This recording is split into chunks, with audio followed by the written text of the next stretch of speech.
चलो भाई देखो, तो थोड़ा सा एक टॉपिक स्टार्ट करते हैं हिंदी के अंतर्गत वर्णमाला। ठीक है, अब सुनिएगा ध्यान से। ठीक है, देखो भाई थोड़ा सा ये इंपॉर्टेंट होता है। जब तक अगर आपने अगर वर्णमाला एक क्वेश्चन 101% यहाँ से बनता है पेपर में, और आपको बता दूं कि ज़्यादातर चांसेस होते हैं कि यह क्वेश्चन बच्चा गलत करे। समझ में आ रहा है ना? ऐसा क्यों होता है? क्योंकि इसमें कंफ्यूजन बहुत ज़्यादा होते हैं, है ना। पर हम कोशिश करेंगे कि हम थोड़ा सा अच्छे लेवल पर इसको पढ़ पाएँ। अब देखो इधर, अब बोलना नहीं, थोड़ी देर तक। हाँ, हम लोग हिंदी के अंतर्गत एक टॉपिक स्टार्ट कर रहे हैं जिसे हम बोलते हैं वर्णमाला। जिसे हम क्या बोलते हैं?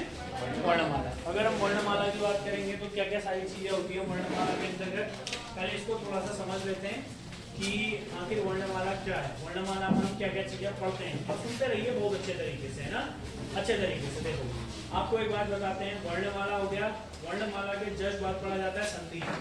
ठीक हो गया ना। तो वर्णमाला के बाद हम पढ़ेंगे संधि, फिर तो उसके बाद उपसर्ग और प्रत्यय। ठीक है ना। और उसी के बाद अगर आपने वर्णमाला अच्छे तरीके से पढ़ा तो आप संधि बहुत अच्छे तरीके से पढ़ पाएंगे, संधि अच्छे तरीके से समझेंगे, फिर उपसर्ग और प्रत्यय, और उसके बाद सबसे इंपॉर्टेंट वर्तनी। समझ में आ रहा है ना, या जिसको आप लोग इंग्लिश में स्पेलिंग टेस्ट बोलते हैं। समझ में आ रहा है ना, या शुद्ध शब्द भी बोल सकते हैं उसको। तो ये बहुत अच्छे चैप्टर्स होते हैं, और वर्णमाला में चीजें थोड़ा सा ज्यादा होती हैं, तो आपको थोड़ा सा मेमोराइज ज्यादा करना पड़ता है। समझने वाला तो है ही है। आज हम इसका बहुत अच्छे तरीके से एक बार पूरा बेसिक जान लेते हैं, फिर हम लोग इसका थोड़ा सा अच्छा लेवल खींचेंगे। ठीक है, चलिए अब सुनिएगा। अब एक एक करके बस सुनते रहेंगे कि यहाँ के सबसे पहला इंपॉर्टेंट चीज है। देखो वर्णमाला दूसरा चैप्टर, पहला चैप्टर हिंदी भाषा और उसका विकास था। ठीक है, तो हिंदी भाषा और उसके विकास में ज्यादा कुछ नहीं होता है। आपको हिंदी की बोली, उपबोली, अपभ्रंश के प्रकार पढ़ने होते हैं, फिर भारतीय संविधान में हिंदी, फिर विश्व हिंदी सम्मेलन, और हिंदी के प्रचार में या हिंदी के लिए जिन संस्थाओं ने काम किया है उन संस्थाओं के बारे में। ठीक है भाई, चलिए आज डायरेक्टली हम लोग वर्णमाला की तरफ चलते हैं। ध्यान से समझना भाई, थोड़ा सा समझने की कोशिश करना, लिखने पर फोकस मत रहना।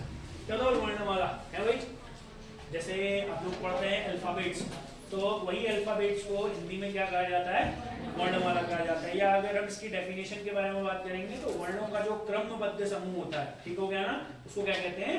वर्णमाला। अच्छा, मेन बात है कि जो वर्णमाला आई कहाँ से।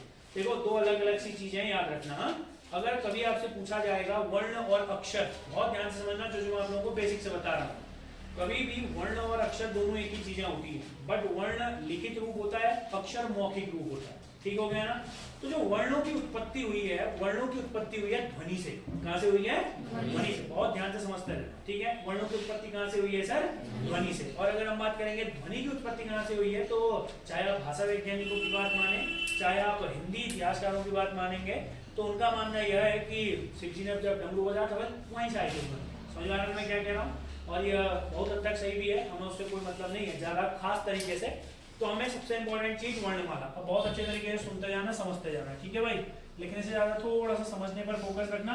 टर्म सिमिलर से होते हैं, यहाँ पर को भी थोड़ा सा दिक्कत भी हो सकती है, बट ऐसा कुछ है नहीं, मैं पढ़ा तो दिक्कत नहीं होगी, टेंशन नहीं लेनी। देखो वर्णमाला समझते हैं थोड़ा सा।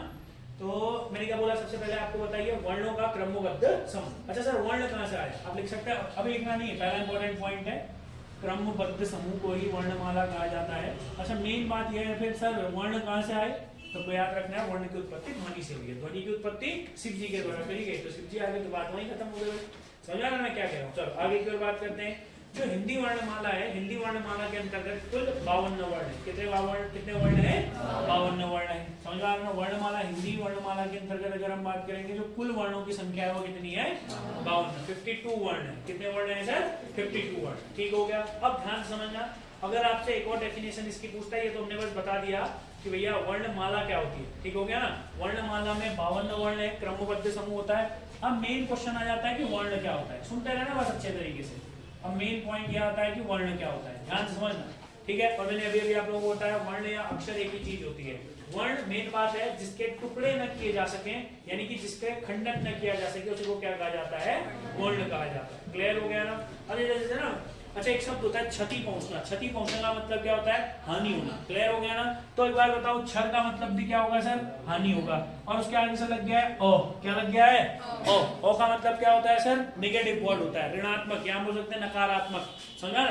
तो अक्षर जिसको क्षति ना पहुंचाई जा सके, जिसको क्षति ना पहुंचाई जा सके, जिसके टुकड़े न किए जा सके, उसको क्या कहते हैं? हम अक्षर कहते हैं। पहला इंपॉर्टेंट पॉइंट समझ में आया। अब बताओ अक्षर और वर्ण के बीच में अंतर क्या होता है। तो हमने आपको क्या बताया सर? वर्ण कैसी रूप होता है? लिखित रूप। और वर्ण कैसा रूप होता है? लिखित रूप। अक्षर कैसा रूप होता है? मौखिक रूप। क्लियर हो गया? ज्यादा कोई खास बात नहीं है, अंतर समझ गए हैं आप लोग। वर्ण में पहला इंपॉर्टेंट पॉइंट, इसी में हम लोग एक और शब्द लिख सकते हैं, अक्षर। क्या भी लिख सकते हैं? अक्षर। अक्षर को समझो, अ प्लस क्षर, समझ में आ रहा है ना? क्षर का मतलब क्षति, हानि, समझ में आ रहा है? खंडन, टूटना, तो जिसको तोड़ा ना जा सके। मगर अक्षर और वर्ण में अंतर होता है, मैंने फिर बताया आप लोगों को। ठीक हो गया ना? वर्ण लिखित, अक्षर मौखिक। कंफ्यूजन होता है, उल्टा भी लगता है कभी कभी, फिलहाल के लिए इसको याद रखिएगा। वर्ण और अक्षर जिसे कम या नष्ट न किया जा सके, या आप सिंपल बोल सकते हैं इसके टुकड़े या अर्थात उसका खंडन न किया जा सके, उसको हम क्या बोलते हैं? वर्ण या अक्षर। जिसको खत्म या नष्ट न किया जा सके उसको क्या बोला जाता है सर? वर्ण या अक्षर। चलो आगे की ओर बात करते हैं। अब मेन बात आती है, मैंने आपको बताया वर्ण या अक्षर की जो उत्पत्ति हुई है, जो ओरिजिन हुआ है, वो कहां से हुआ है? ध्वनि। कहां से हुआ है सर? ध्वनि। अच्छा, इस बार के पेपर में बढ़िया सा क्वेश्चन आया था, वो अभी हम लास्ट में उसको डिस्कस करेंगे। एक अच्छा सा क्वेश्चन दिया था एग्जामिनर ने, याद दिला? मैं लास्ट में आप लोगों को बताऊंगा, पहले टॉपिक को समझ लेते हैं। देखो भाई जी, जो भी कोई भी प्रत्येक वर्ण हो या अक्षर हो, उसमें कोई भी आवाज होती है, याद रखना है, जो दूसरे अक्षर की आवाज से अलग होती है। क्या बोला मैंने आप लोगों को? प्रत्येक वर्ण या अक्षर की एक आवाज होती है जो दूसरे अक्षर से क्या होती है? अलग होती है। उसी को क्या कहा जाता है? ध्वनि कहा जाता है। उसको क्या कहा जाता है? ध्वनि। और ध्वनि से बनने वाला पहला इंपॉर्टेंट क्वेश्चन आपसे पूछेंगे, भाषा की सबसे छोटी या लघुत्तम इकाई। तो आप बोलेंगे भाषा की जो सबसे छोटी इकाई होती है वो क्या होती है? ध्वनि होती है। भाषा की सबसे छोटी इकाई क्या होती है? ध्वनि होती है। ठीक है, अब मैं बेसिक खींच रहा हूँ, बस पहले बेसिक समझ लो। आज तुम लोग अगर एक बार बेसिक समझ गए तो फिर हम थोड़ा सा इसका अच्छा लेवल भी खींचेंगे। पहले बेसिक अच्छे तरीके से समझ लीजिए। चलो, अगर ध्वनि सबसे छोटी इकाई होती है तो इसका मतलब क्या है? ध्वनि से मिलकर क्या बनता है? वर्ण। क्या बनता है? जैसे इसका एक एग्जांपल समझो, अगर मैं बोलता हूँ क, और ये यही सबसे इंपॉर्टेंट बेसिक है भाई। ये मैंने क्या बोला है? क। मगर हमने क बोला है, मगर जब हम क बोलते हैं तो किसकी ध्वनि आती है? लास्ट में अ की। किसकी ध्वनि आती है? अ की। तो हम इसको क्या बोलते हैं? क बोलते हैं। बोलते हैं कि नहीं बोलते हैं? तो ये होता क्या है वैसे? क प्लस अ। होता क्या है वैसे? क प्लस अ। पहला पॉइंट, इसमें ज्यादा कोई खास बात नहीं होती है, बस इसको आपने यह समझा कि ध्वनि क्या होती है? सबसे छोटी इकाई होती है। और प्रत्येक वर्ण या प्रत्येक अक्षर की अपनी ध्वनि होती है, जो अगले वर्ण या अगले अक्षर से क्या होती है? अलग होती है, डिफरेंट होती है। ठीक है, पहला इंपॉर्टेंट क्वेश्चन। अब समझो इधर, इसको हम लोग एक पॉइंट लिखेंगे नोट करके, बहुत बेसिक सी चीजें हैं। अगर आपसे कभी पूछा जाएगा कि ध्वनि से बड़ी इकाई क्या होती है, तो आपको पता है ध्वनि के बाद क्या बनता है? वर्ण। ध्वनि के बाद क्या बनेगा सर? ध्यान से समझना मैंने क्या बोला आप लोगों को। ध्वनि के बाद जो बनता है उसको क्या बोला जाता है? वर्ण। वर्ण के बाद जो बोलेंगे उसको क्या बोलेंगे? अक्षर। मेरी बात को फिर से ध्यान से समझना। क्या बोला मैंने आप लोगों को? ध्वनि के बाद वर्ण, वर्ण के बाद अक्षर, अक्षर के बाद होता है शब्दांश। ये थोड़ा सा इंपॉर्टेंट क्वेश्चन बनता है। अक्षर के बाद जो होता है उसको क्या बोलते हैं हम लोग? शब्दांश। यानी कि जिसे क्या बोला जाता है? शब्द का अंश, शब्द धन अंश, शब्दांश। शब्द का अंश यानी कि शब्द का एक पार्ट, उसको क्या बोला जाता है? शब्दांश। और फिर शब्दांश के बाद जो बड़ी इकाई होती है उसको क्या बोला जाता है? शब्द। क्या बोला जाता है? शब्द। और शब्द के बाद होता है पद। शब्द के बाद क्या होता है?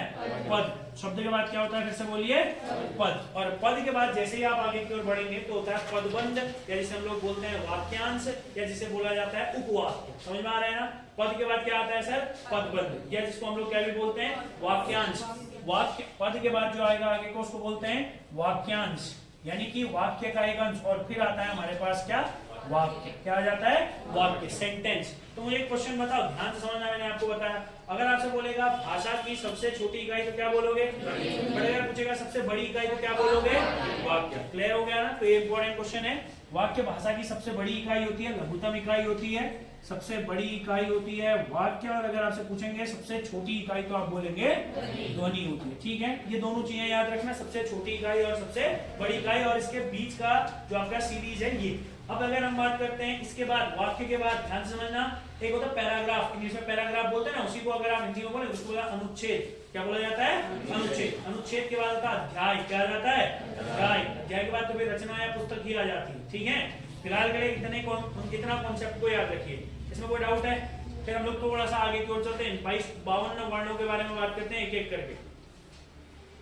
चलो अब समझो, जो ये हमारे पास 52 वर्ण है या 52 प्रकार के जो वर्ण हैं, ध्यान से सुनिएगा बस। हाँ, ये 3-4 पॉइंट है। अब आते हैं हम, आप लोग हेडिंग डालेंगे जब आप लोग ऐसे लिख रहे होंगे, उसके बाद इसमें भी बहुत सारे छोटे मोटे से क्वेश्चन बनता है, अभी मैं नहीं डिस्कस कर रहा हूँ। हाँ, सबसे छोटे, सबसे बड़े, बहुत अच्छे अच्छे क्वेश्चन बनते हैं। फिलहाल के लिए आपके दिमाग में एक स्केलेटन होना चाहिए, ठीक हो गया दोस्त। जब तक दिमाग में एक स्केलेटन नहीं बनेगा तब तक आप भाषा को नहीं समझ सकते हैं, आप भाषा पढ़ लें अगर, और भाषा को जब तक अगर आप समझेंगे नहीं, जब तक उसका एनालिसिस नहीं करेंगे तब तक थोड़ा सा दिक्कत ही रहती है। फिलहाल अब जो हमारे पास 52 वर्ण है, ठीक है भाई, अब जो हमारे पास 52 वर्ण है इनके बारे में थोड़ा सा बात कर लेते हैं। जो 52 वर्ण हैं थोड़ा सा इनके बारे में बात कर लेते हैं। ये जो 52 वर्ण है आपको इनको 3 भागों में बांटना है। मेनली इनको 3 भागों में बांटा जाता है। कितने भागों में बांटा जाता है? 3 भागों में। सबसे पहले हमारे पास होते हैं जिसे हम लोग बोलते हैं स्वर। क्या बोलते हैं जिसे हम लोग? स्वर। स्वरों की संख्या कितनी होती है? 11। सभी लोगों को पता है, मगर अगर लगा दिया आगे से संस्कृत में स्वरों की संख्या 13। क्लियर हो गया ना? संस्कृत में स्वरों की संख्या 13 हो जाती है। और अगर हम उस तरीके से हिंदी में स्वरों की बात करेंगे तो कितने हो जाते हैं? 11। चलो ध्यान समझना। और व्यंजन कितने हो जाते हैं हमारे पास? 33। चलो इसको समझते हैं एक बार। सबसे पहले हमारे पास होते हैं जिसे हम बोलते हैं स्वर, जिसे हम लोग क्या बोलते हैं? स्वर। जो दूसरे होते हैं जिसे हम लोग क्या बोलते हैं? व्यंजन। क्लियर हो गया ना? और तीसरा जिसे हम क्या बोलते हैं? अयोगवाह। क्या बोला जाता है? अयोगवाह। चलो इस चीज को समझते हैं थोड़ा सा, थोड़ा इंपॉर्टेंट है। तीसरा अयोगवाह, दूसरा व्यंजन, और पहला जो होता है उसको क्या बोलते हैं? स्वर। अगर पेपर में आएगा स्वरों की संख्या तो आप लोगों को याद रखना है कितनी होती है बताइए? 11। मगर 11 हिंदी में होता है। 13 किसके अंतर्गत होते हैं? संस्कृत के अंतर्गत होते हैं। अब मेन बात यह है कि सर संस्कृत में अलग, हिंदी में अलग, ऐसा क्यों? अब जब आप पहला चैप्टर पढ़ते हैं भाषा का विकास, आप तो एक चीज पढ़ते हैं ना, आप एक चीज पढ़ते हैं। सबसे पहले हमारे यहाँ पर वो जो भाषा थी उसको क्या बोलते हैं हम? संस्कृत। संस्कृत के बाद धीरे धीरे भाषा का विकास होता है। समझ में आ रहा है? संस्कृत का थोड़ा सा सरल रूप, वैदिक संस्कृत का थोड़ा सा सरल रूप, लौकिक संस्कृत होता है। इस तरीके से जैसे जैसे भाषा आगे बढ़ी उससे क्या बनी हमारे पास? हिंदी। तो संस्कृत का व्याकरण भी अलग होता है, हिंदी का व्याकरण भी अलग होता है। भले हिंदी की उत्पत्ति संस्कृत से हुई है, हिंदी के अंतर्गत अधिकतम जो शब्द होंगे, अधिकतम जो रूल होंगे वो संस्कृत के जैसे होंगे, मगर हिंदी और संस्कृत अलग अलग होता है। समझ में आया? कोई डाउट तो नहीं है भाई? चलो फिलहाल आगे की बात करते हैं व्यंजन। अगर हम बात करेंगे व्यंजनों की जो संख्या होती है वो कितनी होती है? 33। कितने होते हैं व्यंजन? 33 होते हैं। ठीक हो गया ना? फिर बताइए व्यंजनों की जो संख्या होती है वो कितने होते हैं? 33। और अगर हम अयोगवाह के बारे में कितने हो गए? इसको अगर हम 33 मानेंगे, व्यंजन अगर 33 हो गए, कितने बचे अब? इसको 11 मानेंगे तो संस्कृत में होकर बाद में भी बताएंगे हम आपको। कितने हो गए लड़कियों? हैं? हाँ, टोटल कितने हो गए हमारे पास? 44। अब बताओगे जरा मुझे आप लोग, अयोगवाह जो होता है अयोगवाह, हाँ अयोगवाह के कितने प्रकार होते हैं? कितने प्रकार के अयोगवाह होते हैं? अब देखो हमने पढ़ा भी हुआ है, कई बार आप लोग बोलेंगे कि सर अयोगवाह जो होते हैं वो कितने प्रकार के होते हैं? 2 प्रकार के होते हैं। समझ में आ रहा है ना? मगर अगर आप देखेंगे ओरिजिनली, चलो अभी तो हम लोग यहाँ पर 2 लिख देते हैं। मुख्य रूप से अगर आप देखेंगे तो अयोगवाह के 4 प्रकार होते हैं। ठीक है, तो हम आप लोगों को बता देंगे कौन कौन से 4 प्रकार होते हैं। ध्यान से सुनिएगा, ठीक है? देखो अयोगवाह जो होते हैं वह अगर हम 2 प्रकार, देखो 11 और 33 कितने हो गए हमारे पास? 44। कितने और बचे अब हमारे पास? 52 बनाने 8। तो आपको याद रखना है अयोगवाह के अगर हम प्रकार बोलेंगे तो कितने हो गए? 4। अब हमारे पास 2 प्रकार के व्यंजन और होते हैं। कौन कौन से वाले होते हैं? संयुक्त और द्विगुण। ठीक हो गया ना? 2 संयुक्त होते हैं और जिसे हम लोग बोलते हैं, एक मिनट, अयोगवाह 4 भी लिख सकते हो, अयोगवाह 2 भी लिख सकते हो, बट मैंने बोला ओरिजिनली अयोगवाह की जो संख्या होती है वो कितनी होती है? 4 होती है। बट अगर आप पूर्णतः अगर आप वर्णों के अनुसार देखेंगे तो लिखा 2 ही जाता है। पूर्णतः अगर आप व्यंजनों के ऑल टोटल वर्णों के अनुसार देखेंगे तो कितने लिखे जाते हैं? 2। ठीक है, अब देखो अलग अलग, वैसे तो इसमें ज्यादा ऐसा कोई होता नहीं है कि कुछ लोग ये मानते हैं कुछ लोग वो मानते हैं। अयोगवाह अभी हम आप लोगों को बता देंगे। मगर अगर जब भी आप संयुक्त व्यंजन देखेंगे तो संयुक्त व्यंजन की संख्या आपको कितनी दिखेगी? 4। ठीक है, अयोगवाह की संख्या फिर कितने दिखेगी? 2। और द्विगुण व्यंजनों की संख्या कितनी दिखेगी? 2।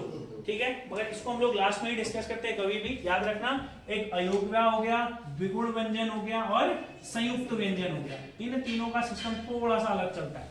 ठीक हो गया? क्या क्या बोला मैंने आप लोगों को? अयोगवाह हो गया, संयुक्त व्यंजन हो गया और द्विगुण व्यंजन हो गया। ठीक है, अभी तो व्यंजन भी अलग चलेंगे भाई, टोटली ये थोड़ा सा अलग सिस्टम हो जाएगा फिर। बट फिलहाल के लिए जो अभी हम बात कर रहे हैं बस केवल और केवल किसकी बात कर रहे हैं? स्वरों की बात कर रहे हैं। चलो बताओ, इतने में किसी को कोई डाउट है या अगर कोई भी ऐसा कुछ है तो बता दीजिए, फिर थोड़ा सा आगे की ओर बात करते हैं। ज्यादा कोई खास बात नहीं होती है। अभी तक आप लोगों के ज्यादा कोई खास क्वेश्चन तैयार नहीं हुआ। एक क्वेश्चन आता है, याद रखना, सबसे छोटी इकाई और सबसे बड़ी इकाई। इसमें भी बहुत सारे क्वेश्चन बनेंगे, आपको एक बीच के याद रखने हैं।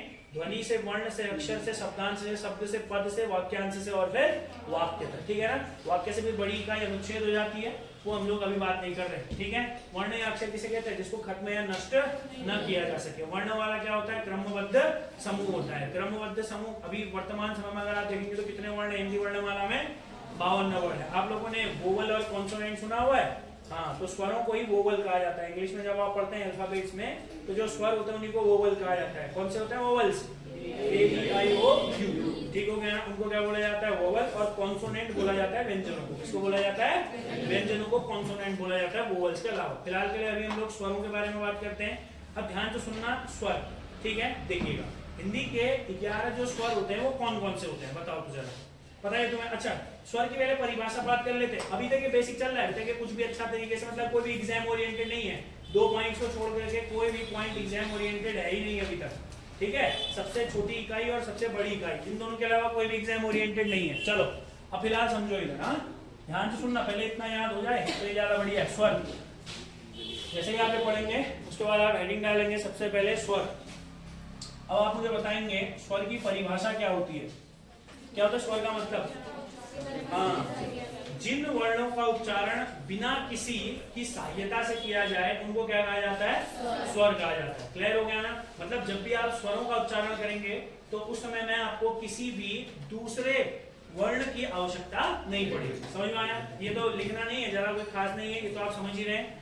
स्वर उनको कहा जाता है जिनका उच्चारण, ध्यान से सुनना। अब ये वाला चार्ट दिमाग में रखना हल्का सा, ये आप लोगों को कितने कितने बताए हैं दिमाग में रखिएगा, फिर इसी के आधार पर अब पूरा का पूरा चैप्टर चलेगा आगे तक, ठीक है भाई। इसी में जो भी होगा सुधार, जोड़ना, घटाना, सारा इसी में होगा। स्वर हमने आपको बताया जिन वर्णों का उच्चारण स्वतंत्र पूर्वक बिना किसी की सहायता से किया जाए उनको क्या कहा जाता है? स्वर। ये लिख लेंगे आप लोग, ज्यादा कोई खास बात नहीं है, इतना लिख ही सकते हैं आप। स्वर क्या होते हैं? जिनके उच्चारण में किसी की भी सहायता की जरूरत नहीं पड़ती है, उन्हें क्या कहते हैं सर? हम स्वर कहते हैं। अब ध्यान से सुनना, स्वर की संख्या। अब देखो, पहला तो आप डेफिनेशन लिखेंगे, क्या लिखेंगे? जिनका उच्चारण बिना किसी की सहायता से किया जाए। जिनका उच्चारण बिना किसी की सहायता से किया जाए। जिनका उच्चारण बिना किसी वर्ण की सहायता से किया जाए तो उसे क्या कहते हैं? बिना किसी सहायता के किया जाए। 2 अलग अलग पॉइंट है। अगर पेपर में आएगा, ये अच्छा क्वेश्चन बनता है भाई, याद रखना। अगर पूछे जाएगा हिंदी में स्वरों की संख्या, अभी भी लिखिए कितनी है? 11। अगर आपसे पूछा जाएगा संस्कृत में स्वरों की संख्या तो क्या बोलोगे? 13। अब मेन बात है कि संस्कृत में कौन कौन से 2 होते हैं जो यहाँ नहीं होते हैं, ठीक है। अगला स्वर के भेद। अब अगला हम पढ़ेंगे स्वर के भेद, अभी ये भी पढ़ेंगे आगे को। ध्यान से सुनना, स्वर के प्रकार या स्वर के भेद। स्वर के प्रकार या स्वर के भेद मतलब स्वरों को कितने भागों में बांटा जा सकता है। अगर आप देखेंगे स्वरों के भेद, वैसे तो अगर आप देखेंगे तो टोटल 8 भेद होते हैं स्वरों के। समझ आ रहा है ना? टोटल कितने भेद होते हैं स्वरों के? 8 भेद होते हैं। मगर जो हम मेन पढ़ेंगे वो 4-5 पढ़ लेंगे। समझ में आया? जहां पर से आपसे क्वेश्चन में पूछता है, ध्यान से इधर सुनते जाना। स्वरों के भेदों की अगर हम बात करेंगे, जैसे मान लीजिए सबसे इंपॉर्टेंट हो जाता है उत्पत्ति के आधार पर, मान लो मात्रा के आधार पर, ठीक है। तो आपको ध्यान से भी सुनते जाना है। स्वर के जो भेद होते हैं मेनली, मतलब टोटल जो मैं लिखाऊंगा आप लोगों को कितने होंगे?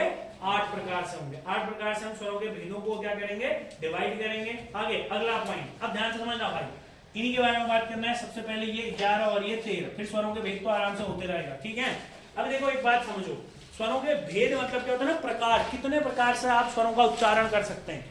समझ में आ रहा है मैंने क्या बोला? चलो अभी मैं उसको बता दूंगा, 2 मिनट के लिए वेट करो बस। स्वरों के ऊपर यहाँ से ऐसे क्वेश्चन बनते हैं, फिर कह रहा हूँ जिस समय अगर कंफ्यूजन स्टार्ट होगा ना, फिर बहुत खतरनाक वाला कंफ्यूजन होता है। मैं चाहता हूँ कि मैं तुम लोगों को थोड़ा सा अलग तरीके से पढ़ा दूँ, जहाँ पर वो कंफ्यूजन की गुंजाइश ना रहे। इसीलिए अभी पे अटेंशन ऑन बेसिक्स, ठीक है। 11 और 13, अच्छा आप लोगों को पता है भाई? चलो मैं जैसे लिखता हूँ आप लोग वैसे लिखना। जो हिंदी के, इसको अभी के लिए मैं बिठा देता हूँ, स्वर या प्रकार। अब देखो इधर पहले इस वाले पॉइंट को समझ लेते हैं। ये 13, 11 और 13 का क्या रिलेशन है? सबसे पहले आपको पता है स्वर कौन से वाले होते हैं? ओ वाले होते हैं। पता है ना इतना सभी लोगों को? इसमें कोई खास बात नहीं है। मैं ये मान के चल रहा हूँ कि आप लोगों को कुछ भी नहीं आता है, ठीक हो गया। तो इंग्लिश मीडियम वाले होंगे, उन लोगों को वाकई में कुछ नहीं पता होगा इनके बारे में। 8 के बाद हिंदी छूट जाती है ना। तो हिंदी मीडियम वाले होंगे, उन लोगों ने तो कक्षा 12 तक तो लगभग पढ़ा होगा। इसीलिए अभी मैं बेसिक खींच रहा हूँ, तुम लोगों को टाइम दिया जाएगा पूरा इसको याद करने का। मगर जिस समय याद हो गया उसके बाद अगर मैं 1 लाइनर क्वेश्चन बना करके या 1 लाइनर क्वेश्चन आप लोगों से पूछूंगा तो वो आपको आने चाहिए, ठीक है भाई। चलो सबसे पहले हमें पता है कि हिंदी के 11 स्वर होते हैं। कौन से होते हैं? पहला कौन सा होता है? दूसरा कौन सा होता है? आ। अच्छा एक बात याद रखना, ओ आ ई ई तो ये तो ठीक ही है, कोई दिक्कत नहीं है। इसमें पहला इंपॉर्टेंट क्वेश्चन अगर पूछेगा ना मात्रा वाले स्वर कितने होते हैं? कितने हो जाएंगे? मात्रा वाले 10। मात्रा वाले कितने हो जाएंगे? क्योंकि एक मात्र होता है ये शहीद भी बोला जाता है इसको, शहीद स्वर, क्योंकि इसके अंतर्गत कोई भी मात्रा नहीं होती है। चलो अभी डिस्कस करते हैं, समझो इधर। सबसे पहले हमने क्या लिखा? ओ आ, फिर ये कौन सी ई होती है बल, और ये कौन सी होती है? छोटी वाली कौन सी है? पहली वाली छोटी होती है। ठीक हो गया ना? ये कैसा ऊ होता है? ये वाला कोई दिक्कत तो नहीं है? समझ में आ रहा है इतना? चलो आगे की ओर बात करते हैं। ये बीच में क्या होता है? री होता है। कितने हो गए? अरे कितने हो गए? हाँ, कितना नहीं आ रहा है इन लोगों को, सही कह रहा है। अरे 3 और 3 कितने हो गए? 1 7। और आपको पता है फिर कौन सा होता है? एक। हाँ, हमारे यहाँ 7 होते हैं। अब बताइए ये कितने हो गए आप लोगों के पास? 11। अब बिल्कुल ध्यान से समझना, ये तो 11 हो गए हिंदी के, ये तो 11 हो गए हिंदी के। अब जो हमारे पास 2 इसमें संस्कृत के होते हैं, आपको याद रखना है, जो री होता है इसी में से एक बड़ा री भी होता है। इसी में से क्या भी होता है? बड़ा री भी होता है। ये देखो, ये एक री हो गया, इसी के नीचे से एक और लगा होता है, इसको बोलते हैं बड़ा री। इसको क्या बोलते हैं? बड़ा री। और एक होता है लरी। एक क्या होता है? लरी। ये हो गए आप लोगों के, बोलो मत बोलो मत, ये +2 करेंगे तो आप ये कितने हो जाएंगे? संस्कृत के अंतर्गत हो जाएंगे। संस्कृत के क्या हो गए हमारे पास? 13 स्वर। अगर आप हिंदी में देखेंगे तो कितने हो गए? हाँ, अंक और यहाँ के रहे। टेंशन मत ले।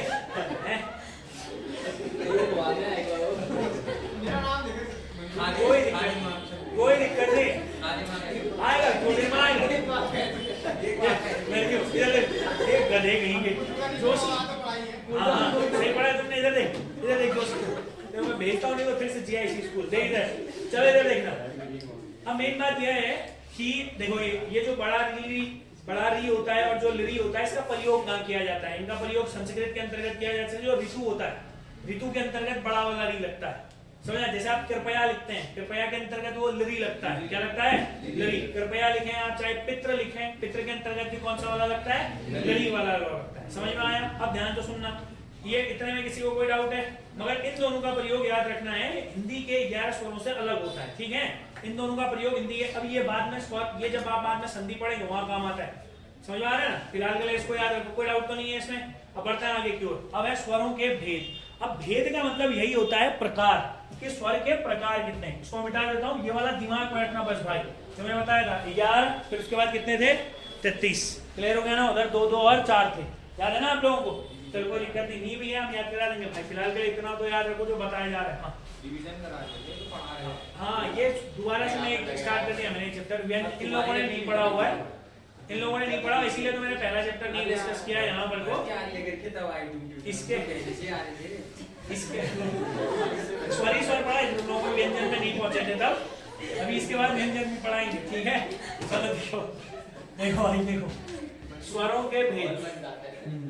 स्वर के भेद, अब जैसे देखोगे अगर आप ऑल टोटल स्वर के जो प्रकार होते हैं, जो भेद होते हैं, वो होते तो 8 हैं, मगर सारे के सारे आप लोगों ने नहीं पढ़ने होते। देखो अभी इधर स्वर के भेद ऑल टोटली अगर आप देखेंगे तो कितने होते हैं? 8। मगर जो आप लोगों को पढ़ने हैं वो 4-5 ही भेद पढ़ने हैं। जैसे अगर हम सबसे पहले बात करेंगे मात्रा या उच्चारण के आधार पर स्वर। क्या बताया मैंने आप लोगों को? मात्रा या उच्चारण के आधार पर स्वर। अब बिल्कुल अच्छे है, यहाँ पर से समझते हैं। पहला इंपॉर्टेंट, जैसे मैं बताऊंगा मात्रा या उच्चारण के आधार पर।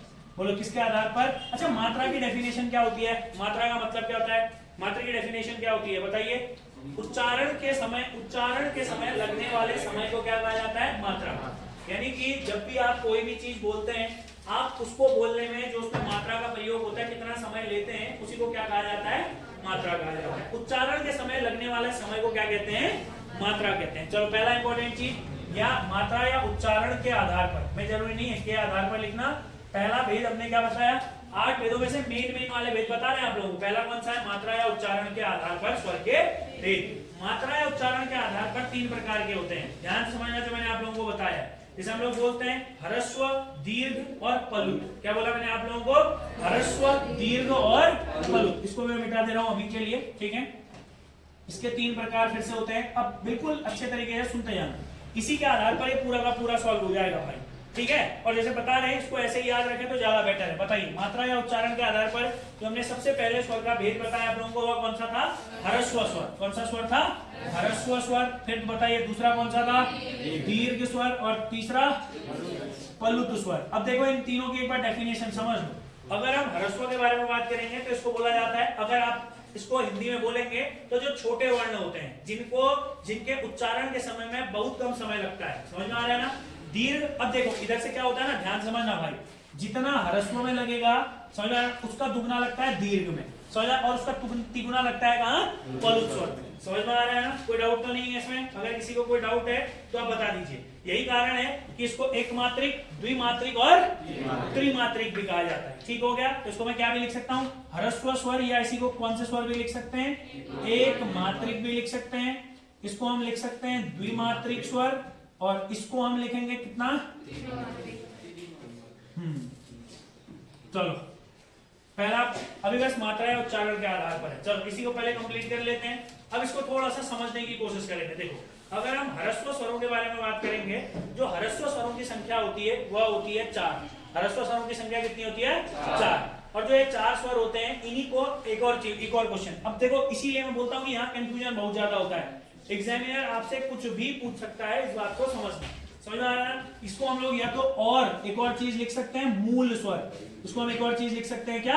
अब देखो इसको समझना थोड़ा सा ज्यादा है। अब जो हमारे पास दूसरा दीर्घ स्वर होता है इन्हीं को हम लोग एक और लिख सकते हैं संयुक्त स्वर। पहले वाले मूल और दूसरे वालों को हम क्या भी लिख सकते हैं? संयुक्त। चाहे संयुक्त स्वर लिखो, संधि स्वर लिखो, गुरु स्वर लिखो। समझ में आ रहा है ना? जैसे ये मूल स्वर हो गए, मैं बताता हूँ ऐसा क्यों हो रहा है। इसी को दूसरे वाले को हमने कौन से स्वर बोला? संयुक्त या संधि स्वर। अब देखो इसको समझो, इन दोनों को पहले ये मात्रा उच्चारण के आधार पर ही क्लियर कर लेते हैं। इस आधार पर आप बताओ, ये बोलो नहीं स्वर के भेद ये पहले प्रकार में, ऐसे ही 8 प्रकार तुम्हें याद करने होते हैं, मगर 8 के 8 इंपॉर्टेंट नहीं होते, बट बता तो देंगे, कोई टेंशन नहीं है आप लोगों को। अभी एक एक करके इसी आधार पर याद होने चाहिए। अब एक क्वेश्चन आएगा इस पूरे चैप्टर से, समझ आ रहा है? मगर हाँ ऐसा है कि ये संधि में आगे बहुत ज्यादा काम आता है, तो इसीलिए समझो। अब देखो सबसे पहले हमने क्या बताया? मूल स्वर। इनकी जो संख्या होती है वह कितनी होती है सर? 4 होती है। कितनी होती है बताइए? फिर बोलिए कितना होता है? 4 होते हैं। क्लियर हो गया? सबसे पहले अगर हम बताएंगे, ध्यान से बना। अब देखो यहाँ क्या एक मात्रिक। अब मुझे एक बात बताओ, बोलो नहीं इधर देख लो, इनमें से अब बहुत पूरा फोकस इधर की ओर, इनमें से बताओ कौन कौन से ऐसे हैं जिनमें एक ही मात्रा है? एक ही मात्रा है। कौन सा है? ओ है सबसे पहले, ई है, फिर कौन सा है? उ है, और फिर कौन सा हमारे पास? री है। क्लियर है? क्योंकि आपको पता है भाई, जब इसमें भी जो बड़ा री होता है उसमें एक और नीचे से मात्रा लगी होती है, जो किसमें होता है? हमारे संस्कृत में होता है। तो यही 4 ये मगर मेनली हमारा किसमें होता है? संस्कृत में होता है। तो इसमें जो 4 हो गए वो कौन कौन से हुए? मूल स्वरों के अंतर्गत 4। मैं यहाँ पर बता देता हूँ, 1 2 3। अब बताओ चौथा कौन सा होगा भाई? चौथा। क्लियर है? कोई डाउट तो नहीं है? लिखने की जरूरत है? अब मगर इसको समझो, अभी लिख भी लेना भाई, मैं लिख भी दूंगा। अभी इसको समझो। अब मूल स्वर को दिमाग में रखना, ये तो खुद ही याद हो जाता है। ह्रस्व, ह्रस्व अगर कंफ्यूज करना तो जरूर देगा, ठीक है ना? ह्रस्व मतलब क्या? ह्रस्व का मतलब क्या होता है? छोटे वर्ण। ह्रस्व का मतलब क्या होता है? छोटे वर्ण। मतलब समझो। दूसरा मैंने बोला एक मात्रा, यानी कि जिनमें एक मात्रा है। मूल मतलब जो मूल है। अब देखो ये संधि स्वर, जैसे मैंने बोला संयुक्त स्वर, यानी कि जो कैसे बने होंगे? 2 स्वरों से मिलकर बने होंगे। जो किससे बने होंगे? 2 स्वरों से मिलकर। और इन्हीं को दीर्घ स्वर बोलते हैं, जिनकी संख्या होती है 7। जिनकी संख्या कितनी होती है? 7। अब तुम बोलोगे मास्टर ये 7 हो गए, 4 हो गए, 11 हो गए, तो प्लुत या त्रिमात्रिक स्वर कौन सा होता है? तो आपको याद रखना है, इसी को इसके नाम भी समझ लो, त्रिमात्रिक तो बोल सकते हैं। इसी के 2 नाम और होते हैं, याद रखना, विशाल स्वर और पवित्र स्वर। क्या बोला मैंने आपको? विशाल स्वर और पवित्र स्वर। विशाल तो याद रख लोगे, पवित्र स्वर याद रखोगे। इसी को पवित्र स्वर भी कहा जाता है। और याद रखना इसकी संख्या एक ही होती है, जैसे क्या बोलते हैं? ओम। क्लियर हो गया ना? अब जब भी आप, जैसे अगर तुम आरती वाला कैलेंडर भी देखोगे तो जब आप ओम को देखोगे तो ओम लिखे रहते हैं ऐसे। ध्यान से ना, ओम लिखे रहते हैं ऐसे। ओम ऐसे लिखे रहते हैं क्योंकि जो 1 2 होते हैं उनमें जो हिंदी वाले 1 2 होते हैं उसमें 3 को ऐसे बनाया जाता है। समझ में आ रहा है ना मैंने क्या बोला? ये 1 हो गया, ये 2 हो गया, और ये क्या होता है? उसमें 3 होता है। समझ में आ रहा है मैंने क्या बोला? तो ओम एक ऐसा स्वर होता है जिसके उच्चारण में अन्य से 3 गुना ज्यादा समय लगता है। समझ में आ रहा है मैंने क्या बोला? इसीलिए इसको कौन सा स्वर बोला जाता है? प्लुत स्वर बोला जाता है। क्या बोला जाता है? प्लुत स्वर बोला जाता है। क्लियर हो गया ना? चलिए यहाँ पर हम लिख देते हैं, प्लुत स्वर हो गया, पवित्र स्वर हो गया, या त्रिमात्रिक स्वर हो गया, जो कौन सा है हमारे पास? ओम होता है। ठीक है? ओम मतलब 3 गुना ज्यादा समय लगने वाला। अब देखो ये चार तो समझ में आ गए, ओ ई उ और री।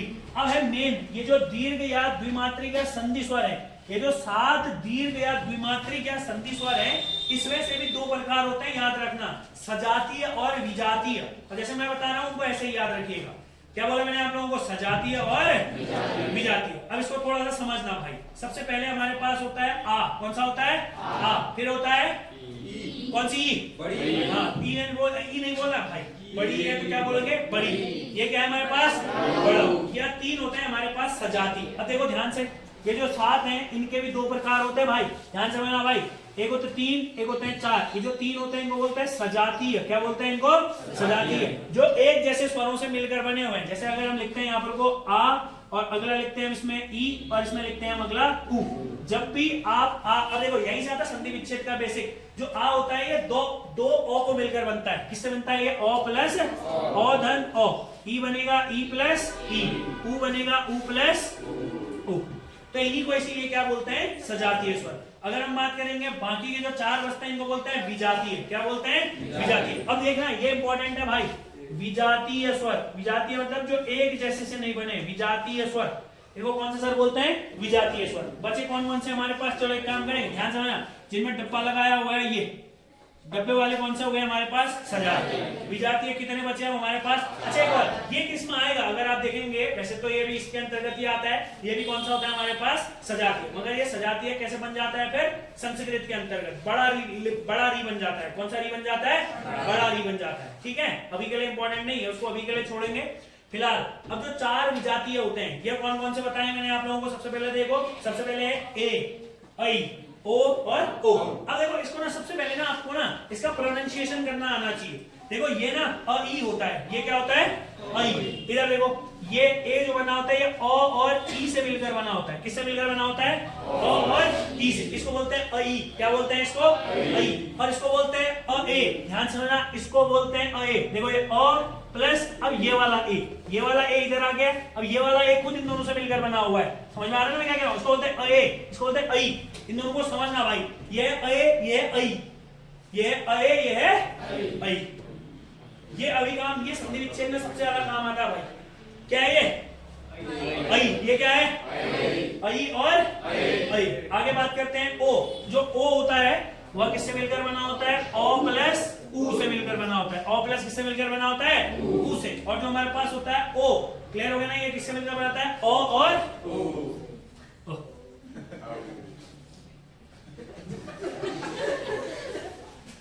तुम्हारा ऐसा हाउ बनाऊंगा ना मैं अभी, गधे कहेंगे। किस किससे मिलकर बना होता है? या ओ प्लस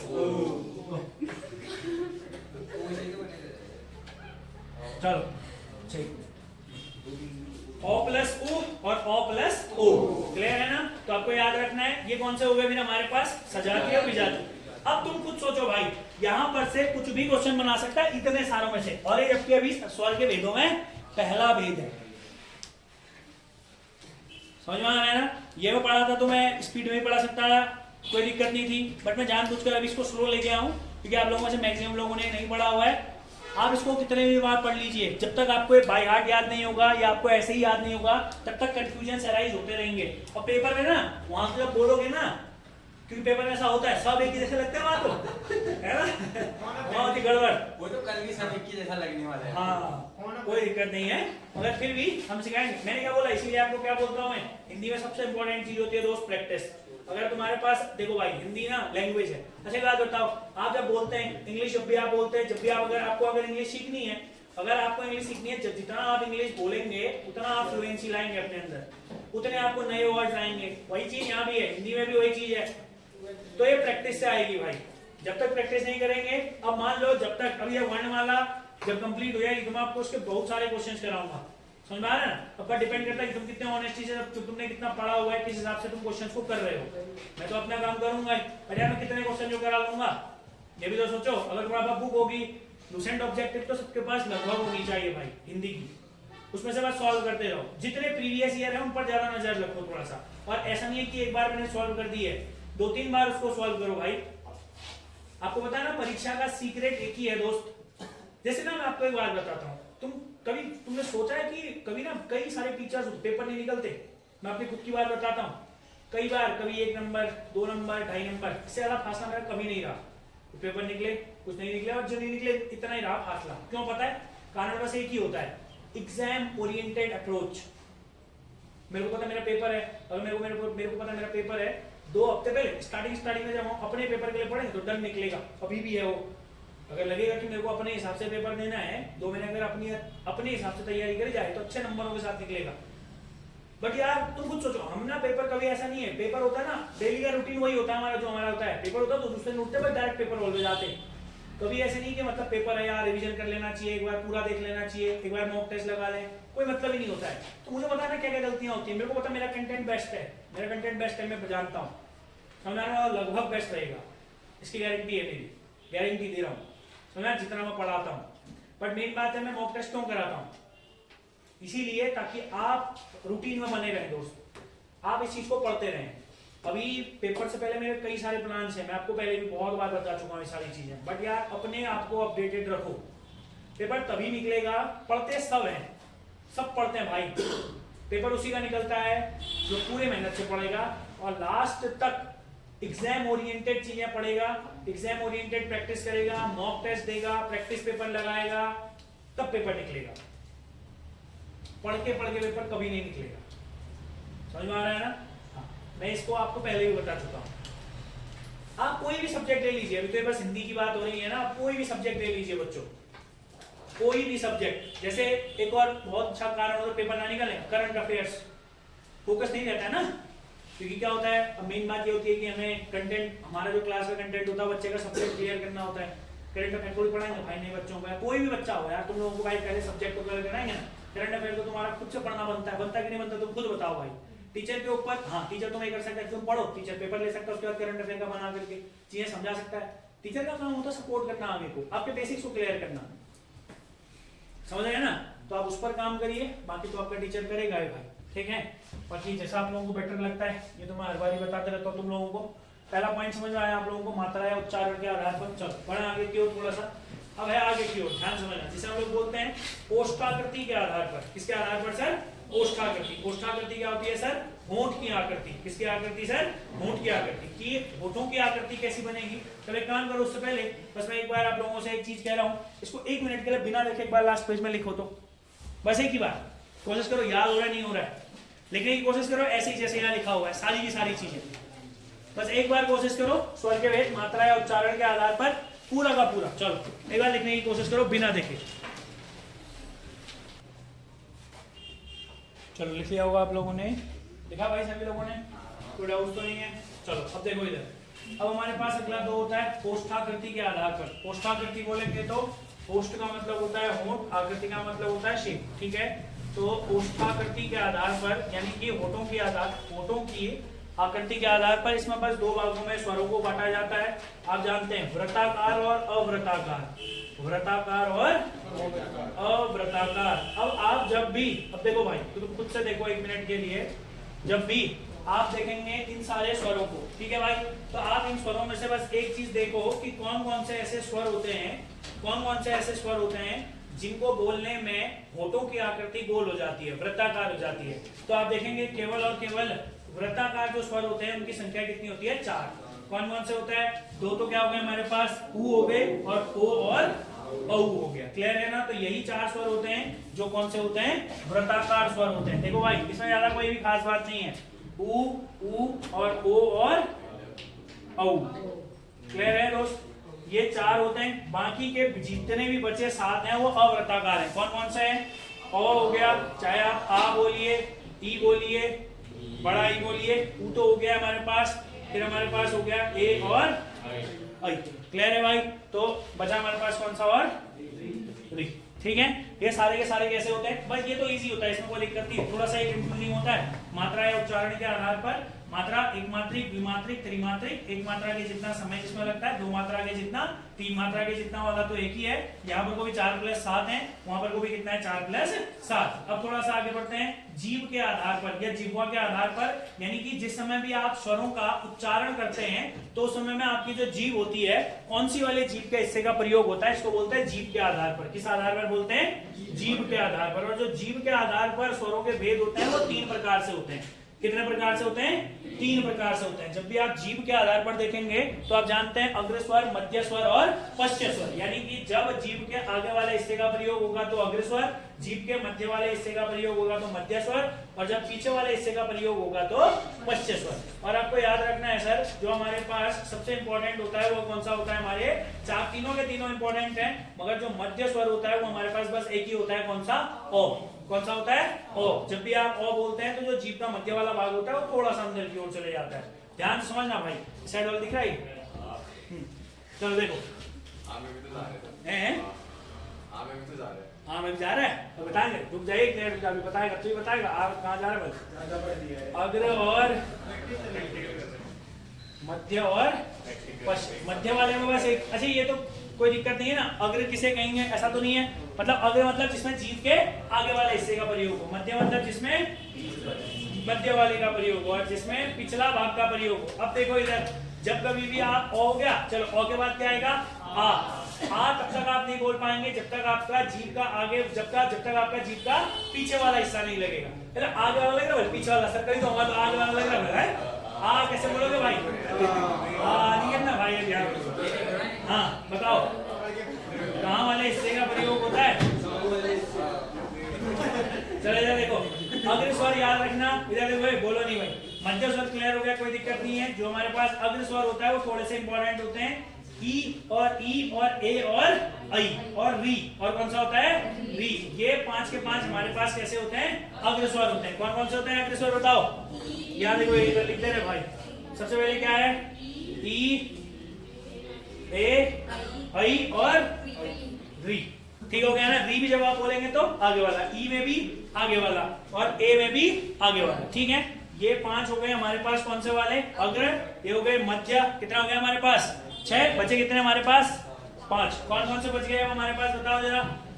आ, उ, ओ और हैं औ। अब देखो एक बार, अगर आप जब भी किताब पढ़ेंगे, सुनो, ये जो री होता है थोड़ा सा विवादित है। कुछ लोग इसको अग्र में रखते हैं, कुछ कहाँ रखते हैं? पश्चिम में। इसके पीछे भी मैं कारण बता दूंगा कि क्यों विवादित है। अभी जानना कोई खास जरूरी नहीं है, बट विवाद का कारण अभी हम समझेंगे। अभी हम आपको बस बेसिक्स बता रहे हैं। कोई डाउट तो नहीं है इतने में? कोई डाउट है? बताओ भाई, समझ में आ रहा है थोड़ा बहुत? चलो इधर देखो। हाँ दोषी, क्या हुआ?